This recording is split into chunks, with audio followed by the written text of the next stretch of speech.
Owners have 1 month left to register their firearms if they want to continue to legally possess them. If not, they risk being charged with a felony. Tonight, new numbers show less than 1% of legal gun owners have done this.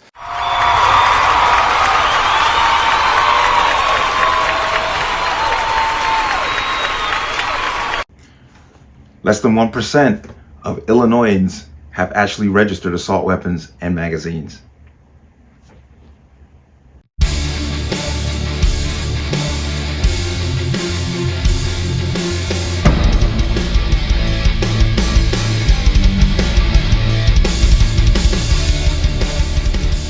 Welcome to another installment of the Connecticut Gun Bench. Today's video is brought to you by P.A.N. Firearms, LLC. P.A.N. Firearms for NRA certification and multifaceted gun training. You can reach us at 203-300-6343 or use our website at www.panfirearmsllc.com. As always, there'll be a link in the description box below. And if you like the channel, like the content and what I do here, you can support me with the link. Everything's appreciated. And once again, from PSA for my Connecticut residents, if you plan on getting your Connecticut pistol permit, please do it for July 2024 or get the training done before then. The state has changed the training requirements, making it longer, harder, or more expensive. Also, I want to add, because a good friend called me and he's got in a pickle, make sure to check the expiration date on your permit if you already have it. Don't let it expire. Do not rely on the state to send you the renewal information in the mail. Make sure it hasn't expired and stay on top of it. Don't rely on the state. Let's talk about this. Now, if you remember, the Illinois Safer Communities Act went into effect, and January is the deadline for registering assault weapons and so-called high-capacity magazines. Well, so far, according to state police, only 1% of Illinois' FOID card holders have actually registered their weapons and magazines. Let me go ahead and play this clip here so we can get some more information. Stephen King owns gun stores on both sides of the Mississippi. Most of these guns recently here have come from Illinois because of the gun ban over there. Illinois lawmakers recently made owning an assault weapon like an AK-47 or AR-15 illegal. There's a lot of people that the Illinois State Police would have to go look for and give felonies to. There is an exception. You can register your weapon by January to keep it. But Illinois State Police reports only 4,000 out of nearly 2.5 million gun card holders have registered. No, it's not surprising. Some Illinois gun owners wonder what will enforcement look like. Officials here with Illinois State Police say they will enforce this law along with local law enforcement agencies. But some Illinois gun owners are skeptical just how proactive police will be when it comes to enforcing this. I know that a lot of the southern state counties, sheriff's departments, and police chiefs have already publicly stated that they are not going to actively go look for people with illegal firearms. Several Metro East law enforcement agencies pushed back earlier this year. I don't see anyone in the criminal element going to be standing in line at the state police headquarters or the sheriff's office here and registering any firearms. Illinois Governor J.B. Pritzker's office sent First Alert for the following statement. With the January 1 deadline a month away, the governor is confident that gun owners will find the time to register their firearms as they are required by law to do.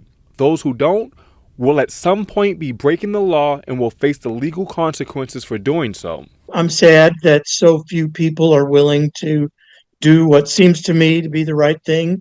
Edwardsville resident Mike Cruson is in favor of the new laws. Hope it never comes to any schools that, my grandchildren are in, but we see on the news quite regular. I trust people. I think the vast majority of people are law-abiding citizens, and if they decide not to obey the law this time, they're going to get some grace from me. They're targeting law-abiding citizens who bought these firearms legally, passed a background check. A person violating this registration law could face a fine up to $25,000 and or up to several years in prison. Well, Illinois gun rights advocates are hopeful the U.S. Supreme Court will overturn the Protect Illinois Communities Act at some point next year. Heard that and you saw that. Now you hear the governor. He's kind of, he's treading that fine line. He's like, well, they'll just taking their time. They'll get around to it. No, I think a lot of these people are just basically going to tell you to kick rocks. And I don't know how it's going to develop, how this is going to play out. Imagine if only 1% register, maybe 2%, maybe 5%. What are the others doing? And how are they going to police this? And will they police this? Will local sheriffs actually allow state police to come into their jurisdictions and police this thing? This is going to be interesting. But I want to come into here. And of course, Illinois gun owners risk criminal charges as less than 1% register weapons under new law. We're now less than 1 month away from the deadline to register all assault-style weapons and high-capacity magazines or switches under the Protect Illinois Communities Act. The Illinois State Police opened registration in October under the new law, and still less than 1% of FOID card holders or card owners have registered. Individuals who don't register could face criminal charges. We asked the Illinois State Police and state lawmaker what other consequences could happen. Quote, the only way there really are consequences is if you are caught by law enforcement and prosecuted, Representative Bob Morgan, Democrat of the Highwood, said. Less than 1 month ago, and less than 1% registered individuals who don't submit endorsement affidavits under the Protect Illinois Communities Act could soon be facing criminal charges. Quote, we are not looking to create mass incarceration of people. We wanted to give people an opportunity to comply as they always have. You know, it's just amazing. We don't want to lock you up. We just want you to comply, which is technically a violation of your rights. And they want to make it sound so, like cordial. We don't want to lock you up, but you're going to comply with what we say, or we're going to lock you up. But as always, with FOID restrictions and laws, but they are definitely going to be consequences, Morgan said. Okay. And I'm going to come down to here.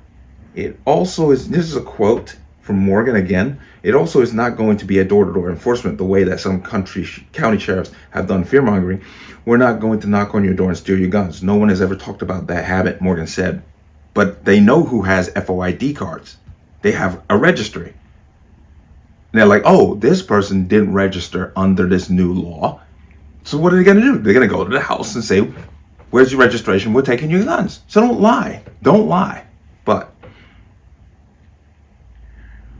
individuals who fail to comply with the law could face criminal charges ranging from a Class A misdemeanor for the first offense to Class 3 felony for other offenses. Okay. I don't need to get any further in that. Okay. So this is interesting. I'm definitely going to follow up at the end of January to see how far and how many people actually do this and how many don't and how they're going to enforce this. Because we've had some local sheriffs basically say, we're not enforcing this law. So the state police comes into the jurisdiction of that sheriff and tries to take the guns of somebody who didn't register. Is the sheriff going to step up, or is the sheriff going to bow down? That's the big question. Because if 1% and they've only got they say they've only got 6 weeks left to get this done. Not even. What's going to happen? How is this going to play out? This is definitely something I'm keeping an eye on. But I stand with the people of Illinois. The Safe Communities Act. Now, I want to point out one thing. Please note the language. Illinois passed a law called the Illinois Safer Communities Act.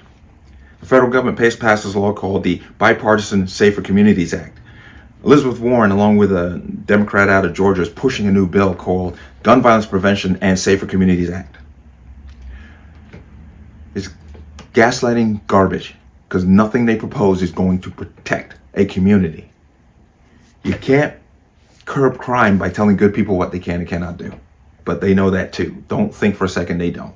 But let me know what you think. As always, you can leave your comments in the comment section below. And as always, any statements of violence or statements that lead to violence will be removed. Please like, share, comment, subscribe. Don't forget to hit that notification bell so you're notified the next time a video goes live. I will see you on the next one. Peace.